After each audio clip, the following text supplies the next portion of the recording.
Everybody's Charles, your hobby hero, and I've got another video for you today. We're going to be cracking open an existing slab, cleaning it up, and then resubmitting it to see what improvements we can make on that book.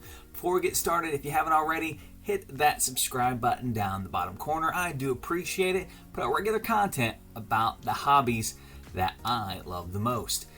Now, before we hop into this project book, it's going to be a book that you're familiar with because it's a book that I have just done here on the channel, and that is going to be, you guessed it, another copy of Amazing Spider-Man 129, first appearance of the Punisher, this time in a CBCS 4.0. Now, I know what you're saying. You just did that book. Save some books for the rest of us. And to that, I said, yes, I have just done it. And no, I will not be saving any for you guys. But in all seriousness, when I'm looking for another project books, there are a number of forums and groups that I go to for low-grade books specifically to see if I can find books that have an opportunity to increase their grade, avoiding books with detached covers, avoiding books with large pieces of the covers missing, because those are things you can't fix without restoring the book. That's not what I'm interested in. Came across this book, shot the guy a very conservative offer, and the guy ended up accepting the offer, so I couldn't pass it up. And you guys will get to see back-to-back upgrades on an Amazing Spider-Man 129.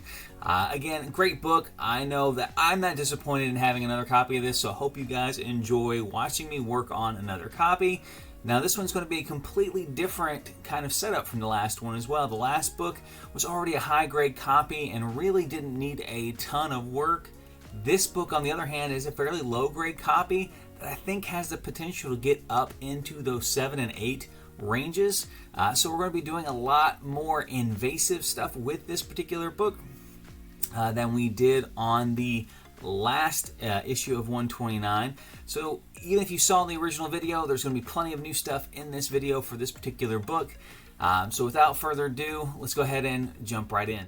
Alright, so this is actually my very first CBCS case crack, and this is actually one of the old cases, so it's a lot more flimsy than the new ones. I do really like their new cases.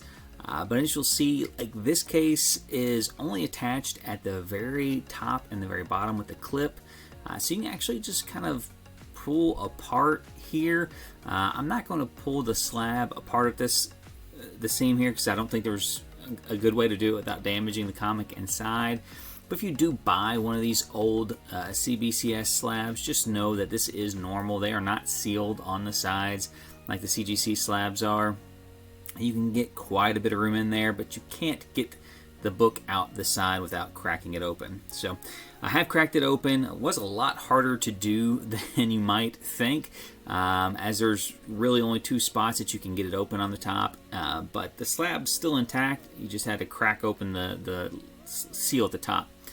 Now, I am cutting this one on camera here. There's a little bit more of a gap, and the sleeve itself is a little bit thinner than the CGC sleeve, so it's not as tricky to cut open as the CGC sleeves are. You usually have to do the CGC start on one side and then finish on the other, but due to how thin they are, it's actually really tight on the book. I was really surprised here. I kind of see me tug on it, and it doesn't come out right away, so just be careful.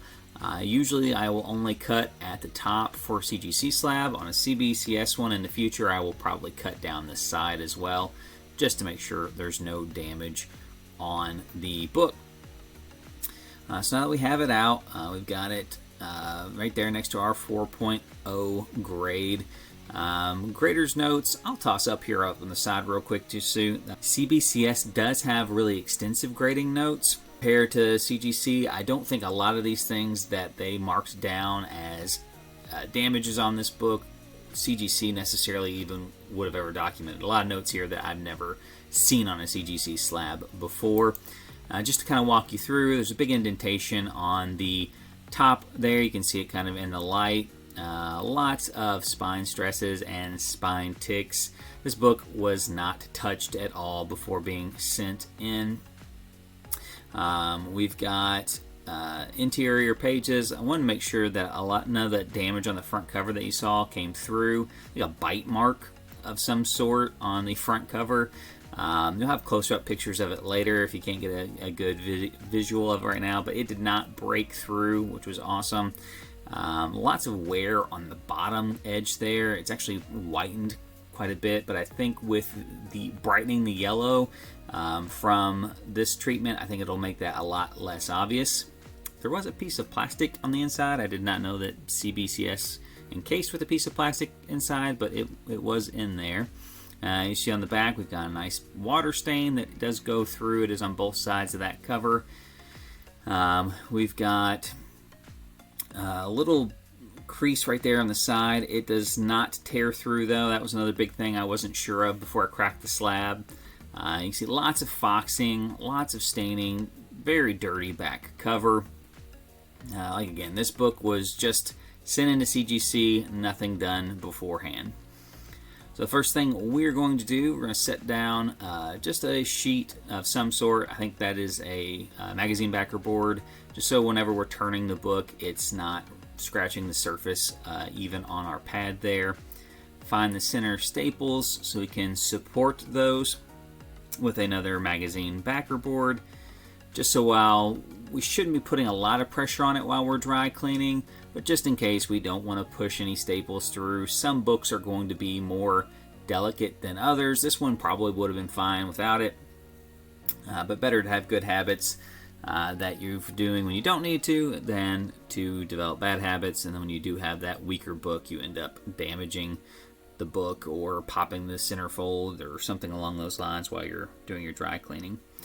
Always support the covers while you're working on them. It'll just keep them, have a solid surface to press against. They shift less with that thicker cardstock behind them. I'm using 65-pound cardstock behind the front and back covers while I dry clean them. If you're not familiar with the term dry cleaning, it's just using dry products to clean the book.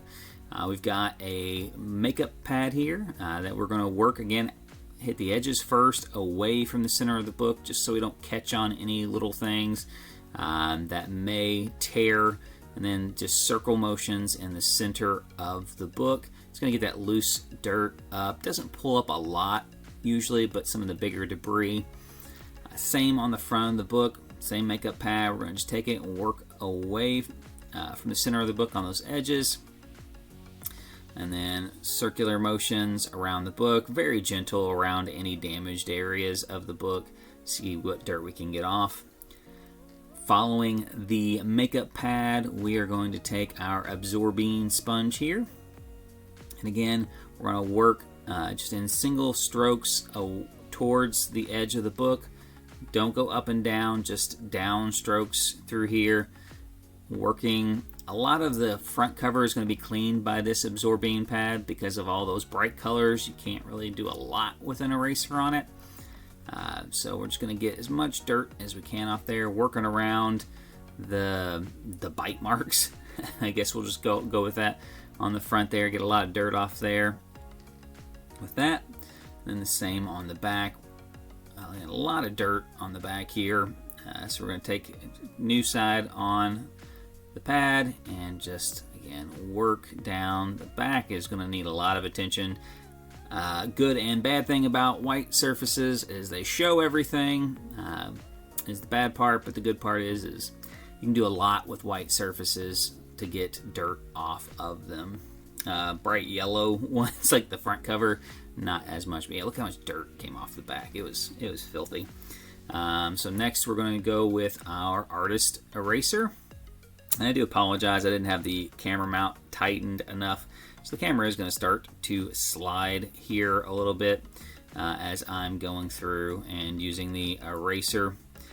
As you can see, erasing very gently, but pretty much the entire back cover. Anything that's white on this back cover is going to get erased.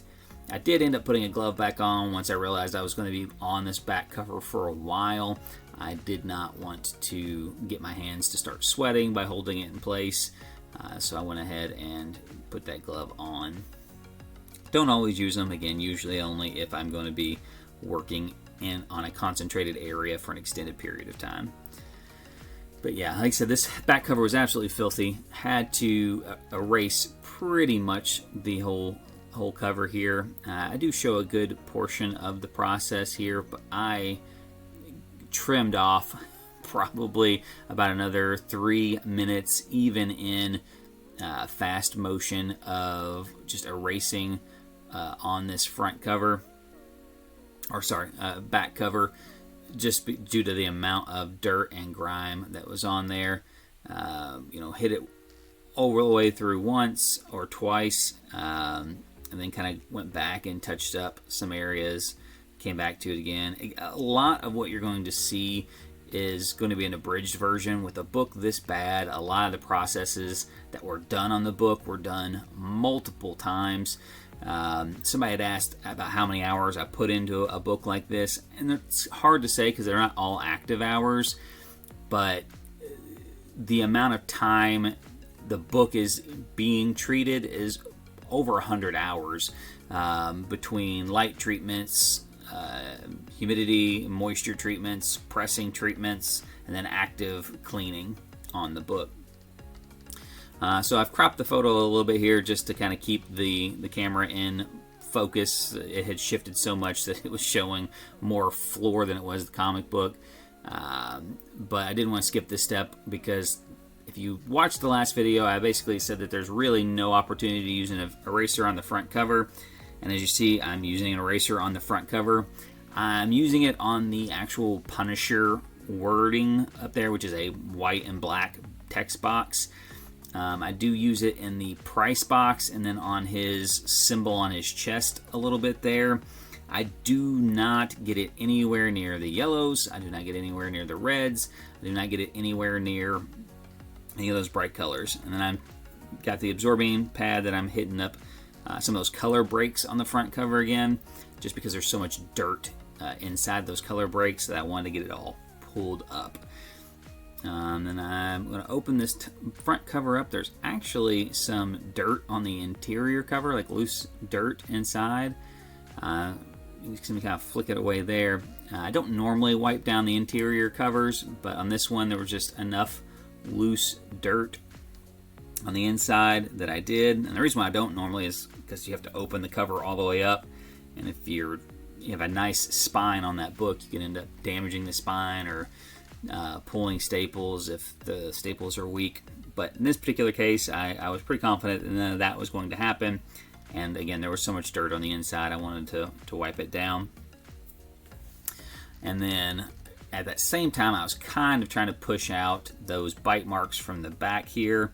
You can't see it here. I do have a large ball bearing in my hand. You'll see it later on. This is not the only time, again, that I'll be doing this, but I'm taking it and basically rolling it across the back of the bite mark, because it is an indentation from the front cover.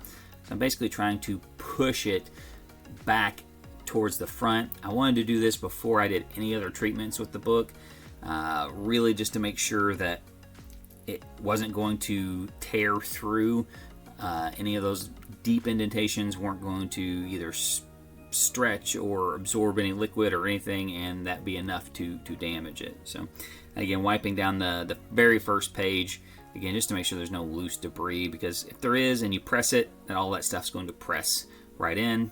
Plus, if you do any light treatment, it's just going to treat the particles on top. It's not going to do anything underneath that.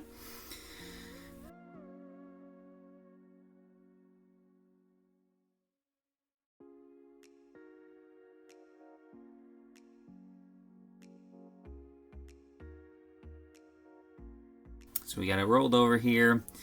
We've got everything cleaned up, got my camera resituated. We're going to take this out. We're going to apply a sheet of regular copy paper that has been soaked in hydrogen peroxide. We're going to smooth it out, make sure there are no air bubbles on there, but make sure that it has a good seal on it. Again, any areas where there are air bubbles on there, it will press the paper up into those pockets. You can fix it, but it's a pain in the butt sometimes, and sometimes it can permanently damage the paper. So just make sure it's nice and smooth on there before pressing. And then we're going to put our finish the rest of the stack on top of this, which is another piece of copy paper, and then a 100-pound stock and a magazine board on top. And then this will go in for our first round of pressing for this particular book. And just a regular 15 by 15 press with 2 aluminum plates, just to make sure that that heat is evenly dispersed as much as possible on the book. Not too much pressure. And then again, turn it on, and then when it's finished up, again, when you're taking this apart, your first 2 layers will come off very easy. Your magazine board and your 100-pound paper. Your 2 copy sheets will actually fuse a little bit to the back of the book when you're pulling that off. So just be careful you don't rip it off real quick, but it will fuse just a bit, and just like that, we've pulled a ton of that stain out, of that water stain. Now, you can get up there a little close, you'll see just a little bit of a halo on there still. And again, it did go through both sides, so on the inside you could still see that halo as well. A little bit of rippling from the press. It would have been much worse if it had not been put out smooth. And then after our first press, you can still see that the indentations on there are quite deep, so we're going to need a lot of extra attention on that. But good enough to where I felt like we could go ahead and do a light treatment on that particular box. So again, we're going to spray with hydrogen peroxide, just a light misting on top of it. We're going to put the lid back on the case here. I have 2 lights, so I can treat 2 pages at the same time. And again, there are instructions for building one of these boxes online if you wanted to do that. And again, we're going to be treating every single page on this book. It did have off-white pages, off-white to white. We're going to try to lighten those up to white. After doing all those pages on here, again, that's 51 hours in a light box to get this done. Again, you can see that it's up at the top there on that OWL chart between a 9 and 9.5 on that page quality. And I'll have a before and after comparison at the end of the video too, so you can see how much of a difference that made. Again, the colors really popped on the front cover. When you have these bright colors, it really does show. Same on the back, very white on the back now. As you can see, it's basically all but gone on that stain. We'll work on it a little bit later with hitting it with the eraser again, just to make sure the halo is completely gone. As you can see, it's completely gone on the interior now. And now we can kind of start working on the pressable defects that are on this book. So we are going to, before we do anything, we're going to humidify the book. Those pages will be very dry and brittle after all that light treatment. After we get the moisture back in the pages will be much more pliable and less risk for damage. So again, supporting that spot there, we're going to use a piece of silicone release paper underneath this here. I probably should have put one under the cover between the board I was pressing onto, because there is a small amount of color transfer that will happen on here, and if the cover was over humidified and super wet, it could have actually fused with that backer board. It doesn't in this particular instance, but better to be safe than sorry. Again, not a ton of pressure on this. I do a couple different motions where I actually roll it over the areas, and then a couple where I just actually drag the ball bearing over those spots. And when you have indentations this deep, it's important to know that you have to work on them from both sides. So as you can see here, we're going to open the book up. You can see that little bit of color transfer right there. Took some of the ink from the newsprint side. But now we're going to work on that indentation from the inside and push out as well. So we're just trying to get this as smooth as possible on this particular circumstance. Now this was going to be the biggest defect from before I started working on this book. Now I've never worked on bite marks on a book, so I was kind of hesitant to see what kind of success we would have with it. I was pretty happy with the results that we got, but definitely the most work and repeat work on touching up that spot of the book to get it in the best shape that it could be, to where now it is definitely not the largest defect on the book, and very minimal impact, I think, to the overall grade that will be there.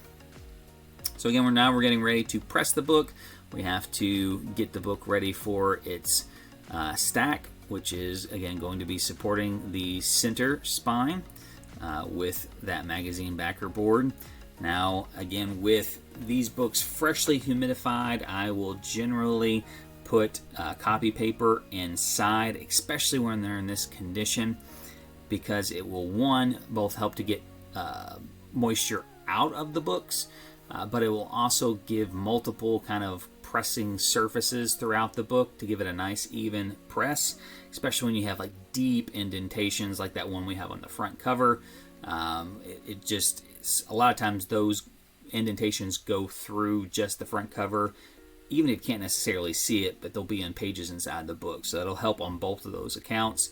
About every 3 pages is where we're putting our printer paper in, just to make sure that we don't stretch out the spine or anything like that by having too much stuffed inside the book.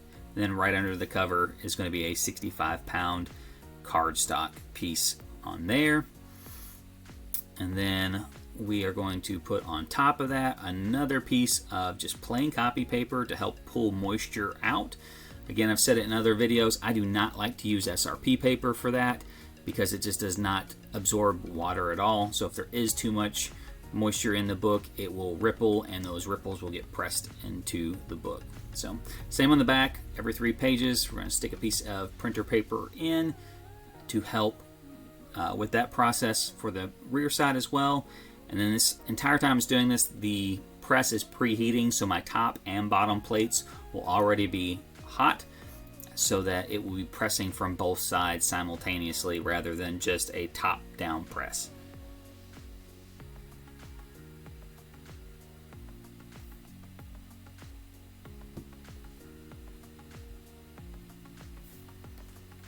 See those nice white pages there. And again, right underneath the cover, we're going to have our 65-pound cardstock. And then we are going to top that off with our printer paper and our backer board. And we are ready to start the long process of multiple pressing. Alright, we've got our top cover here. Now, it has been pressed several times up to this point. This is the final project. After I'm done pressing it, I will take a Swiffer cloth, an unscented one, and just kind of lightly buff the book. It'll help add a little bit of a shine back to the cover if any of the spots have kind of dulled or faded. It'll also make sure there's no lingering debris on the book at that point. And check out the surface here. Again, where I'm sitting, I can see a lot of the light reflecting. Where you're sitting in relation to the camera, it doesn't show quite as much on there. But you're going to see just how much smoother the book is all the way through.